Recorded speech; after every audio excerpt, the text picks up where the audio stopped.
हाथरस हादसे के मरकजी मुलजिम देव प्रकाश मधुकर को आज हाथरस की अदालत में किया जाएगा पेश। यूपी पुलिस ने उसे कल दिल्ली से किया था गिरफ्तार। 121 लोगों की मौत के बाद से फरार था मधुकर।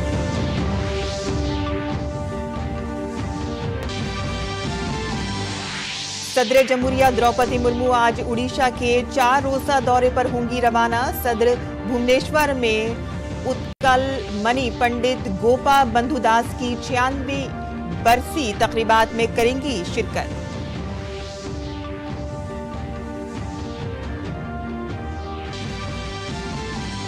गुजरात और उत्तराखंड में शदीद बारिश का अलर्ट जारी। राजस्थान में कई मकामात पर जबरदस्त बारिश, सड़कों पर भरा पानी।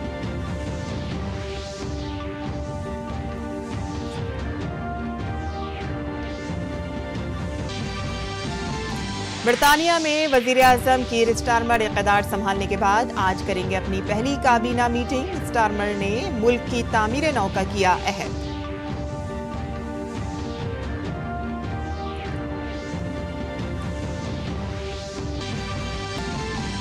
भारतीय क्रिकेट टीम का दौरा जिम्बाब्वे आज से होगा शुरू। 5 मैचों की T20 सीरीज का पहला मैच हरारे में और शुभमन गिल की कप्तानी में नौजवान भारतीय टीम जीत से करना चाहेगी आगाज।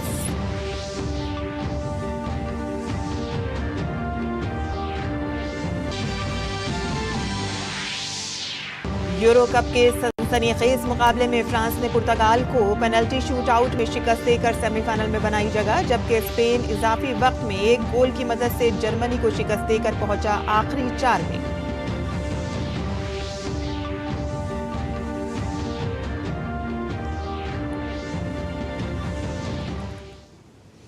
आदाब नाज़रीन, खबरनामे में आपका इस्तकबाल है। मैं हूं साइमा खान। अब खबरें तफसील से। यूपी पुलिस ने हाथरस हादसे के मरकजी मुलजिम देव प्रकाश मधुकर को गिरफ्तार कर लिया है। देव प्रकाश मधुकर को दिल्ली के नजफगढ़ से गिरफ्तार किया गया है। हादसे के बाद मधुकर दिल्ली में अपने रिश्तेदार के घर ठहरा हुआ था। हादसे के बाद मधुकर हाथरस से भागकर दिल्ली पहुंच गया था। देव प्रकाश मधुकर पर 1 लाख का इनाम था और वो पुलिस FIR में अहम मुलजिम था। आपको बताते चलें कि देव प्रकाश मधुकर हाथरस प्रोग्राम का मेन ऑर्गेनाइजर था।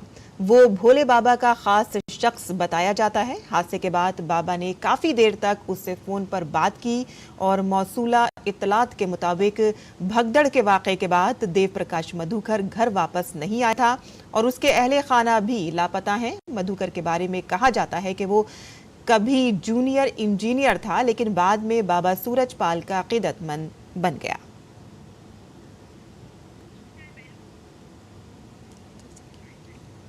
हाथरस में सत्संग के दौरान सत्संगियों की मौत के मामले में सूरजपाल ने जिसे भोले बाबा और नारायण साकार विश्व हरि के नाम से जाना जाता है, इस वाक़े पर गम का इजहार किया है और साथ ही शरपसंदों के खिलाफ सख्त कार्रवाई की बात भी कही है।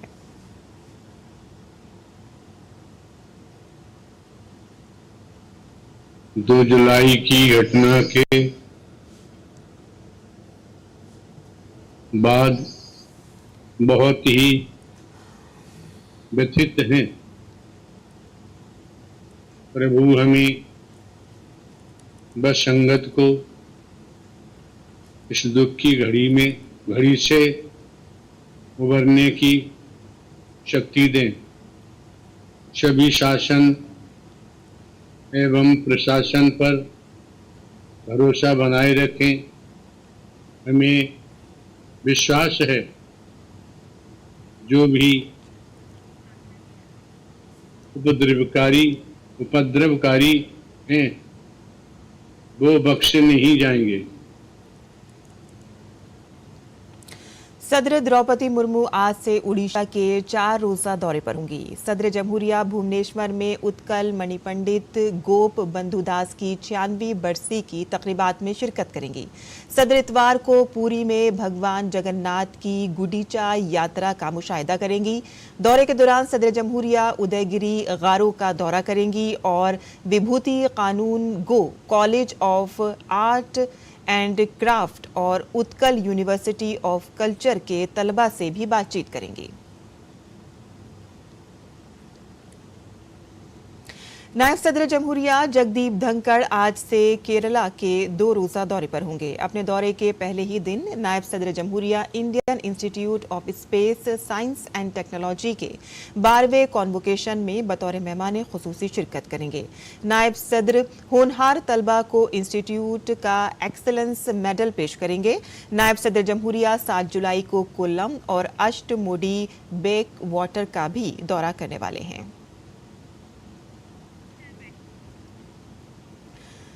उमूर दाखिला और कोऑपरेटिव के मरकजी वजीर अमित शाह गुजरात के 2 रोजा दौरे पर हैं। दरअसल आज 102वें बैनुल-अक़वामी यौम ताउन के मौके पर वो गांधीनगर गुजरात में कोऑपरेटिव से खुशहाली कॉन्फ्रेंस से खिताब करेंगे।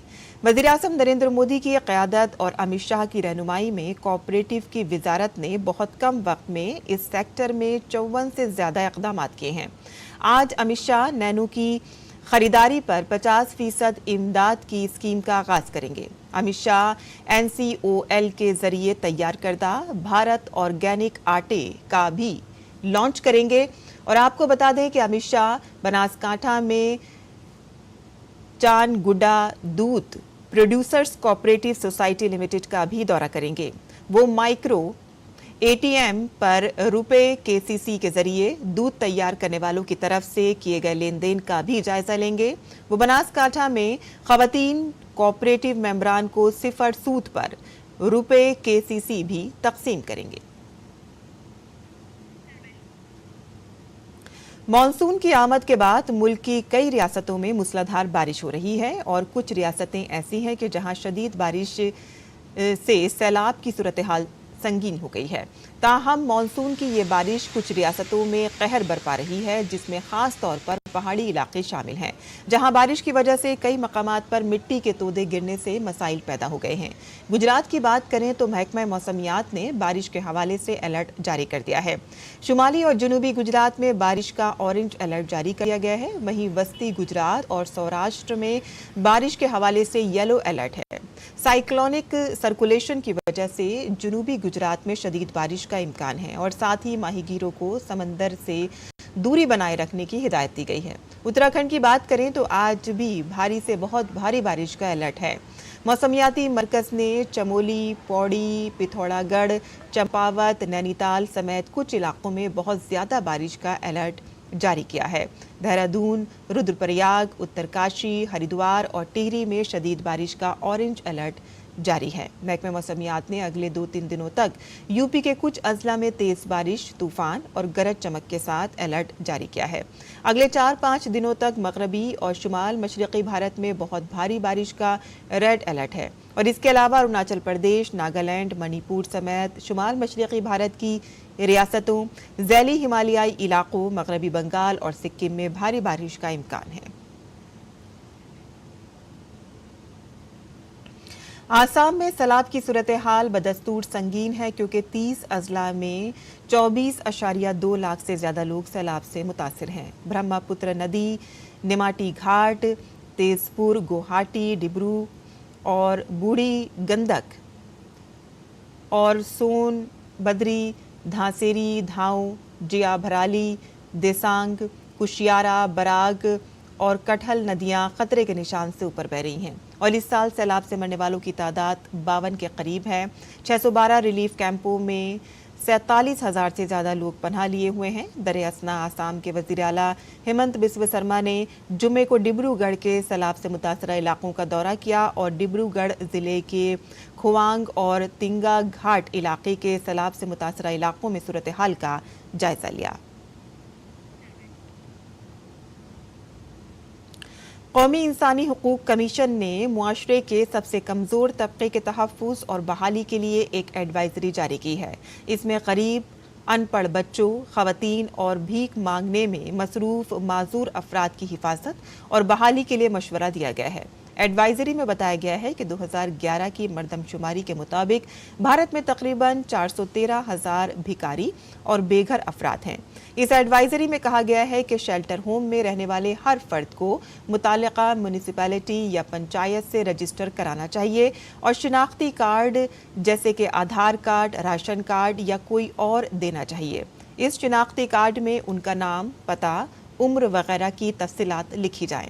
शेल्टर होम इस बात को यकीनी बनाएं कि यहाँ रहने वाले लोगों को बुनियादी खदमात हासिल हों, जिनमें शिनाख्ती कार्ड और बैंक अकाउंट भी शामिल हैं।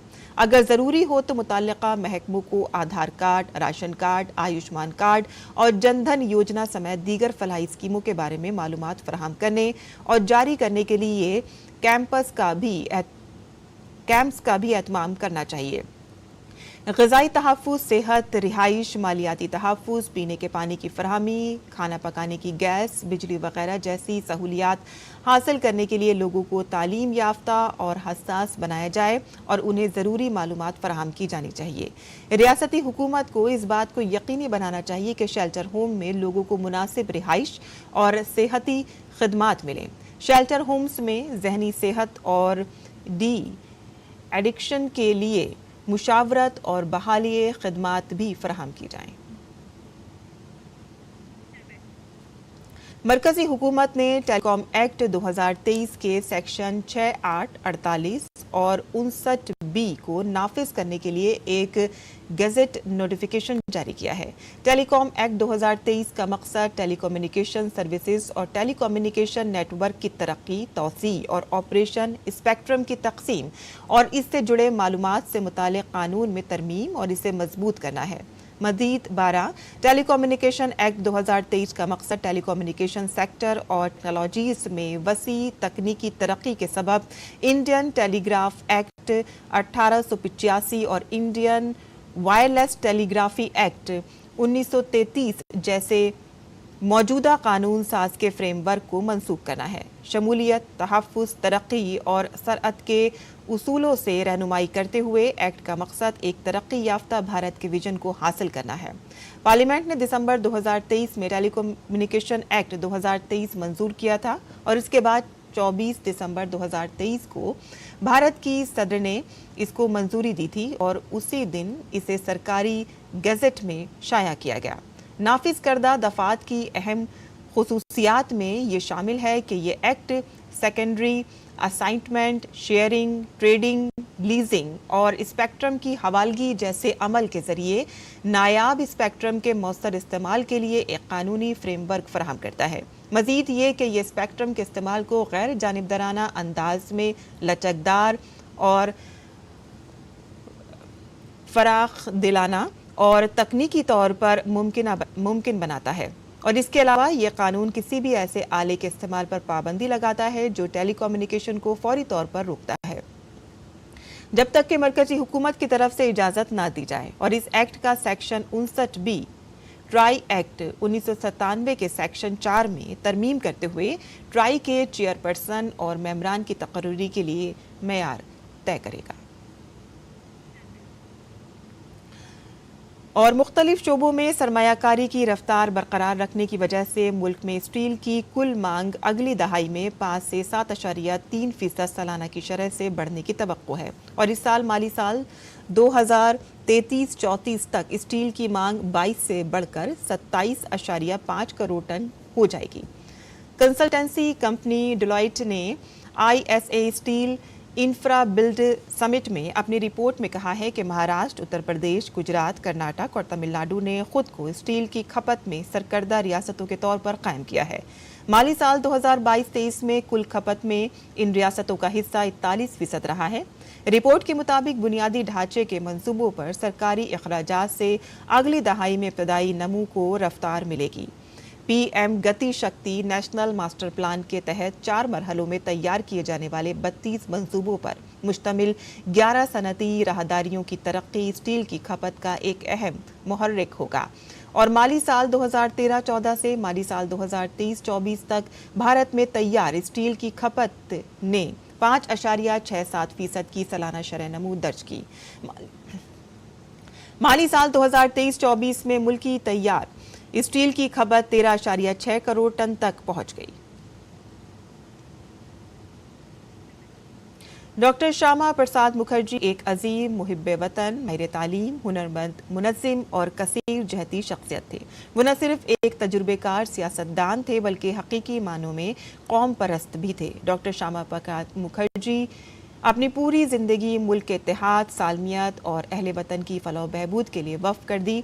आइए आज उनकी यौम पैदाइश के मौके पर उनकी हयात व खिदमात पर नजर डालते हैं। जनसंघ के बानी सदर डॉक्टर श्यामा प्रसाद मुखर्जी को कश्मीर में एक मुल्क में एक आईन और एक सरबराह के अज़्म को पूरा करने के लिए याद किया जाता है, लेकिन उनकी अजीम शख्सियत सिर्फ यहीं तक महदूद नहीं है। आजादी से पहले और बाद में कौम की तामीर में उनके किरदार का तारीखी ताउन रहा। श्यामा प्रसाद मुखर्जी एक माहिर तालीम, बेहतरीन मुकर्रिर, हुनरमंद मुनज़्ज़िम और कसीर जहती शख्सियत के मालिक थे। उनकी पैदाइश 6 जुलाई 1901 को कोलकाता में हुई। 1924 में कोलकाता यूनिवर्सिटी से बैचलर ऑफ लॉ का इम्तिहान पास करने के बाद उन्होंने कोलकाता हाई कोर्ट में बतौर वकील अपना नाम दर्ज कराया और इसके बाद वो बैरिस्टर बनने के लिए 1926 में इंग्लैंड गए और 1927 में बैरिस्टर एल लॉ की डिग्री लेकर भारत वापस आए। भारत वापस आने के बाद 1934 में सिर्फ 33 साल की उम्र में उन्हें कोलकाता यूनिवर्सिटी का वाइस चांसलर मुकर्रर किया गया और दुनिया के कम उम्र तरीन वाइस चांसलर होने का एजाज हासिल हुआ। 1940 में डॉक्टर मुखर्जी को ऑल इंडिया हिंदू महासभा का वर्किंग सदर मुकर्रर किया गया और 1944 में वो हिंदू महासभा के मुकम्मल सदर मुंतखब हुए।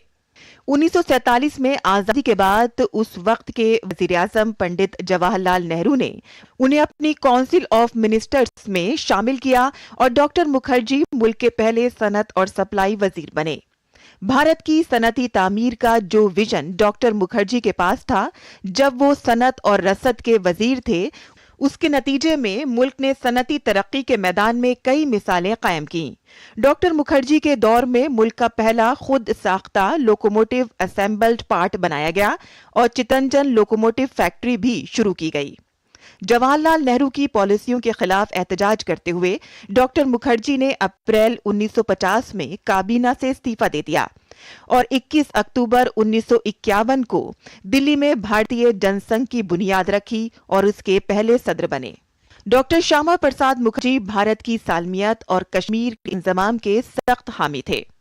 उन्होंने आर्टिकल 370 को कश्मीर के मसले पर भारत की नाकामी और शेख अब्दुल्ला का 3 कौमी नजरिया करार दिया। आर्टिकल 370 की दफात को हटाने के लिए भारतीय जनसंघ ने हिंदू महासभा और राम राज्य परिषद के साथ मिलकर सत्याग्रह शुरू किया। 1953 में श्यामा प्रसाद मुखर्जी कश्मीर के दौरे पर गए और इस दौरान 11 मई को बदनाम जमाना परमिट सिस्टम की खिलाफ वर्जी करते हुए कश्मीर में दाखिल होते हुए उन्हें गिरफ्तार कर लिया गया और नजरबंदी के दौरान 23 जून 1953 को जेल में ही उनकी मौत हो गई। श्यामा प्रसाद मुखर्जी को उनके सियासी विजन और साफ गोई के लिए हमेशा याद रखा जाएगा।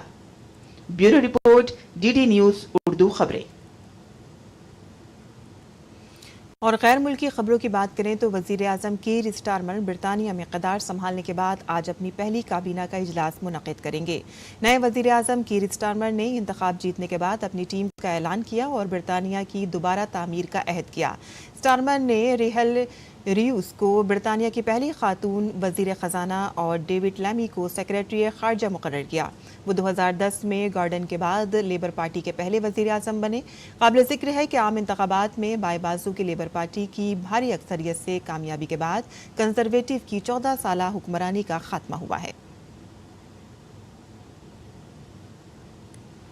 और अब पेश है दिल्ली से शाया होने वाले उर्दू अखबारात का मुख्तसर जायजा।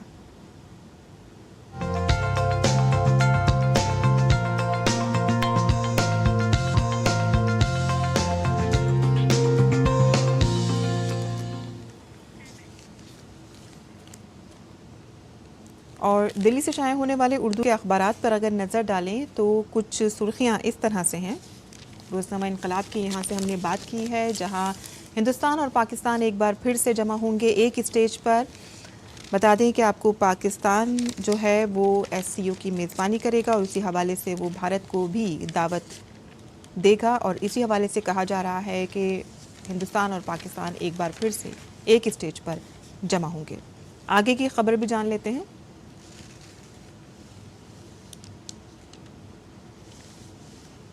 मज़ीद खबरों की जानिब रुख करते हैं।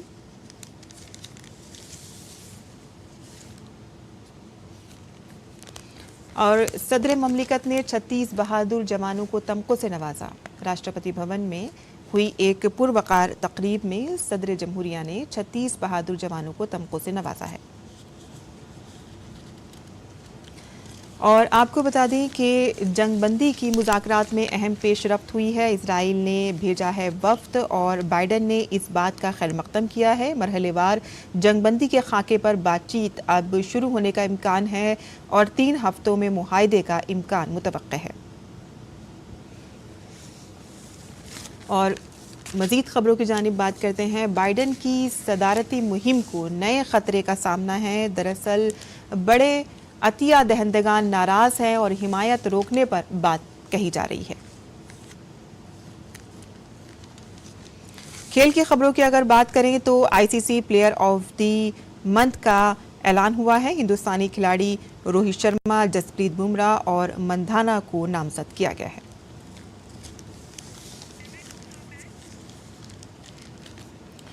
और मज़ीद खेल की खबरों की बात करते हैं, जहां टीम इंडिया के एक नए दौर का आज उस वक्त शुरू होगा कि जब रोहित शर्मा और विराट कोहली के बगैर नौजवान ब्रिगेडियर्स जिम्बाब्वे के खिलाफ शुरू होने वाली T20 सीरीज़ के पहले मैच के लिए मैदान में उतरेंगे।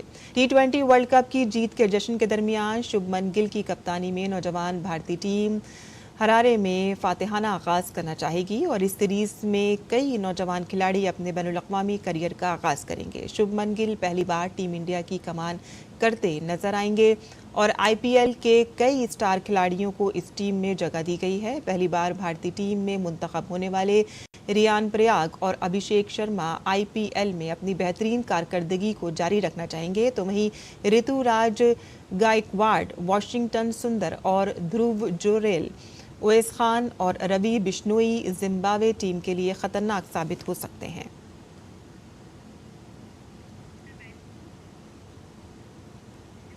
वहीं तीसरी सीट के खिलाड़ी स्पेन के कार्लोस अल्कराज ने विंबलडन में मर्दों के सिंगल्स के चौथे राउंड में जगह बना ली है। तीसरे राउंड के मैच में अल्कराज ने अमेरिका के फ्रांसिस टियाफो को 5 सेट तक जारी रहने वाले मैच में शिकस्त देने में कामयाबी हासिल की। कार्लोस ने ये मैच 2-4, 2-6, 6-6, 7-5 से जीत लिया। और मैन सिंगल्स में टॉप सीड इटली के यानिक सेंस को तीसरे राउंड में जीत के लिए ज़्यादा मेहनत नहीं करनी पड़ी और सेंस ने सर्बिया के म्यूमेर को स्ट्रेट सेट में 6-6, 6-1, 2-4 से शिकस्त देकर आखिरी 16 में दाखिला हासिल कर लिया। और 10वीं सीड के ग्रेगोर दिमित्रोव ने भी आखिरी 16 में पहुंचने में कामयाबी हासिल कर ली है। बुल्गारिया के दिमित्रोव ने फ्रांस के गेल को स्ट्रेट सेट में 6-6, 6-4, 4-3 से शिकस्त दी और ग्रेगोर दिमित्रोव भी आखिरी 16 में पहुंच गए हैं। और अब जान लेते हैं मुल्क भर के मौसम का हाल।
और इसी के साथ ही खबरनामा ख़त्म पसीर था। हमारी पूरी टीम को दें इजाज़त। आदाब।